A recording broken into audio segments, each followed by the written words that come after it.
Good morning and welcome to this video interview with the International Security Journal. Today I'm interviewing Adrian Whelan, Head of Global Security for DHL Express. So welcome Adrian, and perhaps you can give us a little bit of information about your background. Yeah, absolutely. So thank you for the invitation, lovely to speak with you. So my name's Adrian Whelan. I'm responsible for all aspects of global security within DHL Express. I started off my career with the Royal Hong Kong Police, and then after leaving the police I worked in the field of brand protection, and then I joined DHL Express 22 years ago in Hong Kong, and then I've lived and worked in various countries, and now I'm based in Singapore at our global head office. So with Singapore you have a global remit, yes. And so here in the Middle East, what sort of keeps you awake at night? What do you find to be DHL's biggest challenges? Yeah, that's a very good question. So here in the Middle East, we're in nearly every country. In the MENA region, Middle East, North Africa, in DHL Express regional parlance. Our headquarters is in Bahrain, where we operate our fleet of aircraft, and we have many people around the region. I think in the Middle East, it's just about staying ahead of the curve, and always trying where you can to anticipate the various challenges and where the risks are. It's all about, for us, protecting our people first and foremost. Secondly, then of course we're protecting our customers' valuable shipments as they're moving from A to B. And then we have other aspects such as the regulatory framework. We're always trying to work with our regulators. We're trying to work with law enforcement. We're trying to work with all of the partners that we interact with to stay ahead of that curve so that we're proactive rather than being reactive. I think historically we've always had the counter-terrorism aspect, as we call it, preventing a bomb in a box. And if we go back to 2010, where we had the so-called printer cartridge incident in the industry, not with DHL Express specifically, but within the industry. We learned a lot from that, and one of the key aspects, or one of the key learnings for us, was physical security measures alone are not sufficient to safeguard, as we call it, our network. So we took from that we have to have various elements to what we call target hardening. And one of those was the interrogation of data that goes with a shipment as it moves through the supply chain. And if you combine the physical security training with the data elements, then you put together quite a comprehensive and holistic security package, as it were, to try and anticipate and mitigate any prevailing threats. So to touch on a few sort of elements of your conversation there, you talked about staying ahead of the curve, and you talked about having this multi-layered approach. Is this something that's a hard sell within DHL, or is this something that's sort of there's a broader thinking around that holistic sort of approach? Yeah, actually, very good question. And for many of my peers in other industries, it is a hard sell. I have to say I'm very fortunate within DHL Express, from our CEO and the global management board down and across the 120,000 people that we have. It's the complete opposite. They see security as a competitive advantage. They want our people protected, and therefore, if you take something like TAPA, we're a global leader. We have 405 TAPA A and B sites certified. There's obviously quite a considerable cost with that. But the global management board, the CEO, see that as great for our people, great for our customers, and therefore that the money they're investing in security is seen as an absolute value add. It's not an add-on, it's not an afterthought. We want to make sure that DHL Express is secure for our employees, our people, but also for our customers, and also as far as regulators are concerned, that we're seen to be ahead of the curve and that we're not reacting to what regulators are telling or asking us to do. So you mentioned TAPA and you mentioned regulators. How do you approach like these multiple jurisdictions that you're working within to ensure that the due diligence and the regulatory sort of frameworks are sort of aligned? Yeah, so we have what we call a global standard operating policy, GSOP, and in all of our countries, 220 countries around the world, we have the same operating policies, procedures and principles. We have our global security manual, we have what we call our prohibited and restricted commodities policy, and these policies and procedures are everywhere. There's no deviation. So it's a bit like when you go into McDonald's, you buy a hamburger in country A. If you go into country B, you basically get the same hamburger. So for us, we have this global standardization approach, which serves us incredibly well so that everyone knows where they stand and that the policies and procedures are enforced in the same way throughout the world.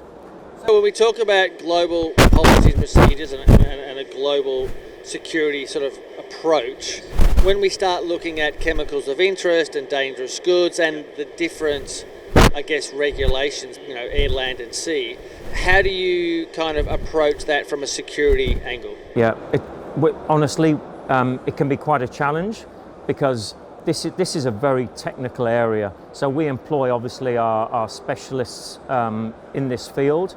And then what we're doing is when we accept shipments from our customers, we're obviously looking at the data, we're looking at the invoice information that's provided to us, we're screening, x-raying all of our shipments, and our people are trained to try and spot and identify any anomalies as early on in that supply chain process, as it were, as possible to try and mitigate and eradicate any potential threats to our people, to the aircraft that the shipments are flying on, and just to the general public. So when you talk about this data collection, it must be involving agents, dealers, stakeholders, customers. How does that all come together? Yeah. So with every shipment, so every physical shipment comes a whole set of data that must go with the shipment, primarily for customs clearance purposes. So what we do is we take the data and then we feed the data through, because we're mandated to do so, to various governments, and then they will risk assess the data, and then they will get back to us with any areas of concern, and they may ask us to provide further information, they may ask us to rescreen the shipment. So we're working very, very closely and collaboratively with law enforcement, with regulators, so that we have this closed loop supply chain where the data analysis is really, really important for us. How did DHL evolve this culture where they saw security as a competitive advantage? Was there one particular event or was it a shift over time?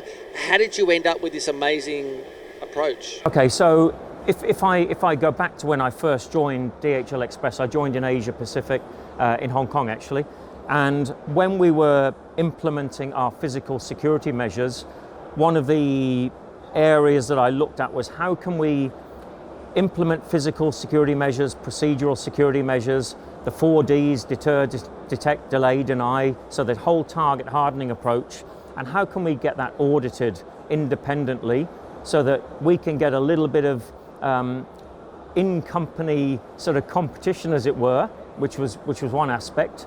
And then secondly, how do we get this independent accreditation?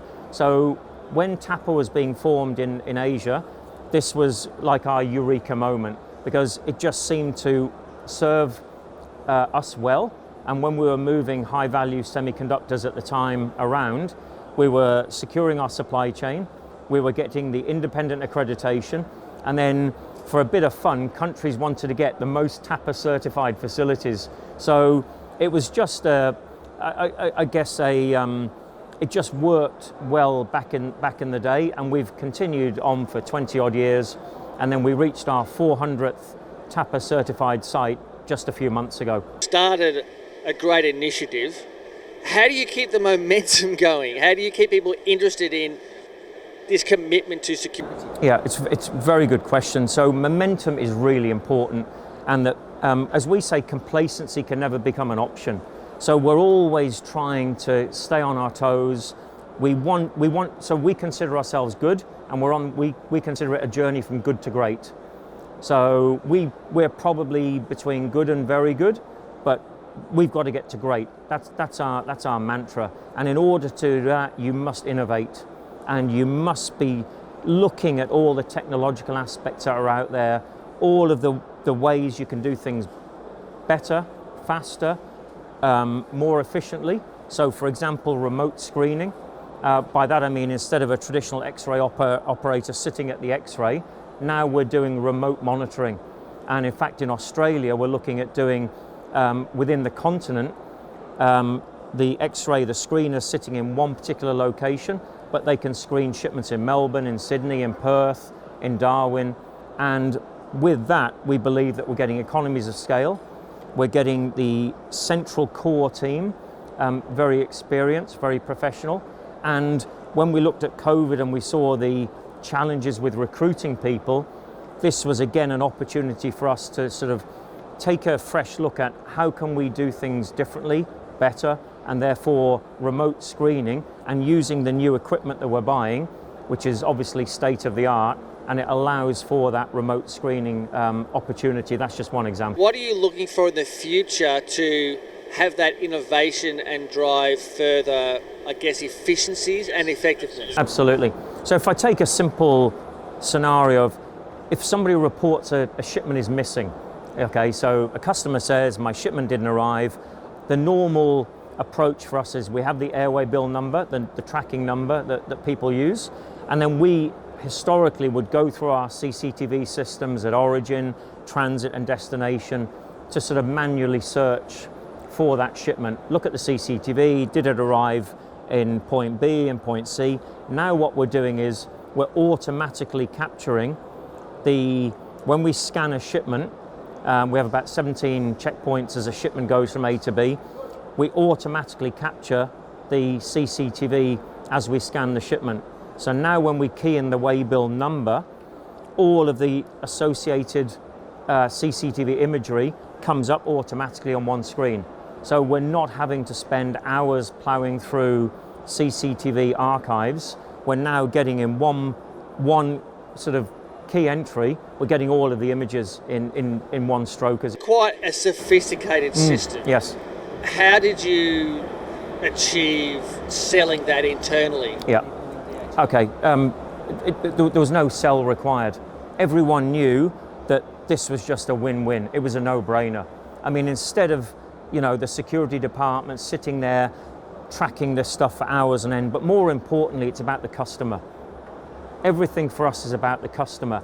How do we get a response back to the customer that we're looking for their shipment, and more importantly, that we found your shipment in half the time or even less, and that we can get the shipment back to the customer. So for us, it's about being customer-centric, insanely customer-centric, and using the security team to add to that customer centricity, customer-centric approach. This is not typically a security domain. What's the challenge, and I guess what's the success around DHL recognizing and bringing in security into this customer world? Yeah, because customers demand it. Back in the day, it was security was an add-on, but customers, when they're moving high-value shipments around or very, very sensitive shipments, time-definite shipments, which is our business, they want to know that as it moves through a supply chain, that it is a very secure supply chain. And so we're investing in security so that we can sell our business, as in we're providing a secure supply chain for our customers, but also, as I said earlier, more importantly for us, that when our 120,000 people come to work, they're working in a safe and secure environment. And I would also say for regulators, when they come and do their audits and their inspections and they want to see how we're operating, they want to know that when they walk into a DHL Express facility in country A and in country B, that basically it's very secure, but also that the standards and the policies and the procedures in country A are replicated in country B, and that it is a secure supply chain globally. So selling it has never been an issue for us. So when we talk about the recent challenges with the way the world has changed because of COVID and how the online shopping, for example, has exploded, how has DHL responded to that, and then what sort of demands have they placed upon security? Absolutely. So there are two aspects. One was the online shopping, huge increase during COVID, where people were obviously buying lots of stuff that they didn't need. They're sat at home, they're bored, they've got the iPad and they're buying loads of stuff online. And we've had to ramp up our offering. We've had to employ people during COVID so that we have the flexibility to provide shoppers, online shoppers at home with a great service, even during the COVID regulations. But one aspect that was really telling for us was we were engaged in the distribution of the vaccine. And one manufacturer in particular that we worked with during the COVID period, and we just delivered our 1 billionth COVID vaccine dose most recently. So we collected the vaccine from 2 distribution centres, 2 manufacturing sites, one in Belgium, one in the US. And at the time, this was the most valuable product on the planet. And the company in question sat down with us and said, how can you ensure the security of our, first of all, it's obviously highly sought after, highly risk or highly theft attractive, but also it's very temperature sensitive and it had to be handled in a certain way. You had dry ice components. So when we explained our secure supply chain, they had the confidence of knowing that when we were handed the shipment at the manufacturing site, it would go all the way through to the end clinic or the final government, as it were, that they knew that their vaccine was being handled in a secure supply chain. And in that period, I'm really proud to say, we didn't lose a single shipment. We didn't have a single shipment damaged or lost. And 1 billion doses of this particular vaccine was distributed around the world. So was this a type of delivery model that DHL was prepared for, or did DHL say, hang on a minute, these COVID vaccinations are a new type of product that a client wants delivered, the threats are evolving? Yes. How did you approach that? Yeah, so no, we didn't have the standardized approach as you can imagine. And one of the challenges was in some of the areas that you've just alluded to, we had to work with the police, with governments, because it was the government's ordering. And in order to ensure the final mile delivery of this incredibly valuable and highly sought after commodity, we had to engage with the police, with the government, as it were, and we had to have security escorts so that when we were delivering large amounts of vaccine, we had to have a relationship which we've built up over many years, and we had to adapt, we had to be flexible, we had to work with our customer, of course the manufacturer, understand the requirements of a temperature sensitive, light sensitive, highly valuable commodity.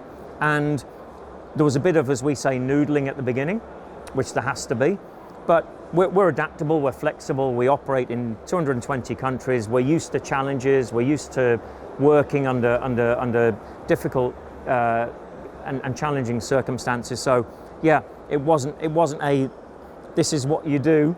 This was, right, let's sit down and there's your problem statement, how do you solve it? So I want to change tact here slightly. For someone who's looks at DHL as a sort of an aspiring employer, Yes. In your role as Global Head of Security, what do you look for in a security professional joining your team? Absolutely, very good question. So we look for, we look at the person and we look at the attitude.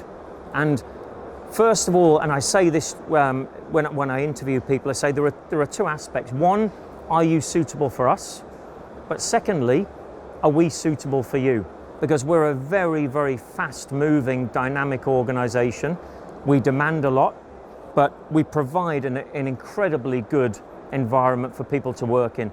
But it's not a bank job, with no disrespect to people who work in banks. It's not a 9 to 5, you come to work and you do routine stuff. That's not how we operate. You're on call, but the challenges are there every day when you come to work. You come in, there's a new challenge, there's great teamwork, there's great camaraderie.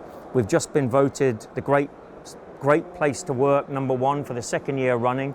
So we're seen as a great place to work, and I've been there 22 years and I've loved every moment of it. So, but of course we're looking at the academic qualifications, but can they translate the academic qualifications into, okay, now can you work on delivering a brand new product like a vaccine, and can you make that, can you be pragmatic with your with your previous experience and with your academic knowledge. That's what we're looking for.